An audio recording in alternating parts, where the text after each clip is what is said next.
50 का नोट। एक व्यक्ति ऑफिस में देर रात तक काम करने के बाद थका हारा घर पहुंचा। दरवाजा खोलते ही उसने देखा कि उसका 5 वर्षीय बेटा सोने की बजाय उसका इंतजार कर रहा है। अंदर घुसते ही बेटा ने पूछा, पापा क्या मैं आपसे एक क्वेश्चन पूछ सकता हूँ? हाँ हाँ पूछो, क्या पूछना है? पिता ने कहा। बेटा, पापा आप 1 घंटे में कितना कमा लेते हैं? इससे तुम्हारा क्या लेना देना? तुम ऐसे बेकार के सवाल क्यों कर रहे हो?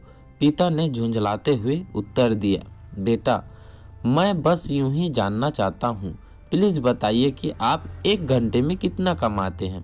पिता ने गुस्से से उसकी तरफ देखते हुए कहा, 100 रुपए।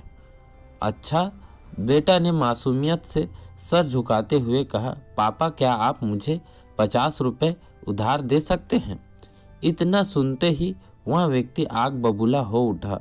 तो तुम इसलिए ये फालतू का सवाल कर रहे थे ताकि मुझसे पैसे लेकर तुम कोई बेकार का खिलौना उटपुटांग चीज खरीद सको।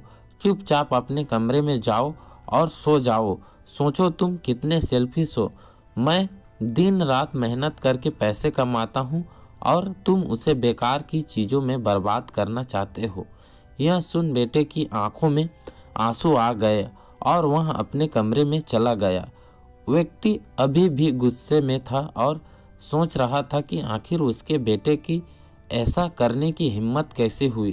पर एक आधा घंटा बीतने के बाद वह थोड़ा शांत हुआ और सोचने लगा कि हो सकता है कि उसे के बेटे ने सच में किसी जरूरी काम के लिए पैसे मांगा हो, क्योंकि आज से पहले उसने कभी इस तरह से पैसे नहीं मांगे थे। फिर वह उठकर बेटे के कमरे में गया और बोला, क्या तुम सो रहे हो? नहीं, जवाब आया। मैं सोच रहा था कि शायद मैंने बेकार में ही तुम्हें डांट दिया। दरअसल दिन भर के काम से बहुत थक गया था। व्यक्ति ने कहा, आई एम सॉरी, ये लो अपने 50 रुपए। ऐसा कहते हुए उसने अपने बेटे के हाथ में 50 की नोट रख दी।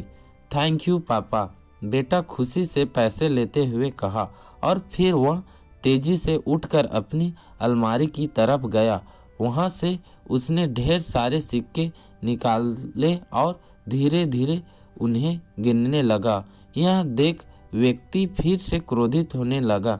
जब तुम्हारे पास पहले से ही पैसे थे तो तुमने मुझसे और पैसे क्यों मांगे? क्योंकि मेरे पास पैसे कम थे पर अब पूरे हैं, बेटे ने कहा। पापा अब मेरे पास 100 रुपए हैं, क्या मैं आपका 1 घंटा खरीद सकता हूँ? प्लीज आप ये पैसे ले लीजिए और कल घर जल्दी आइए, मैं आपके साथ बैठकर खाना खाना चाहते हूँ। दोस्तों, इस तेजी रफ्तार जीवन में हम कई बार खुद को इतना बिजी कर लेते हैं कि उन लोगों के लिए समय नहीं निकाल पाते जो हमारे जीवन में सबसे ज़्यादा इम्पोर्टेंस रखते हैं। इसलिए हमें ध्यान रखना होगा कि इस भाग दौड़ भरी जिंदगी में भी हम अपने माँ बाप, जीवन साथी, बच्चों और अभिन्न मित्रों के लिए समय निकालें, वरना एक दिन हमें भी एहसास होगा कि हमने छोटी मोटी चीज़ें पाने के लिए कुछ बहुत बड़ा खो दिया।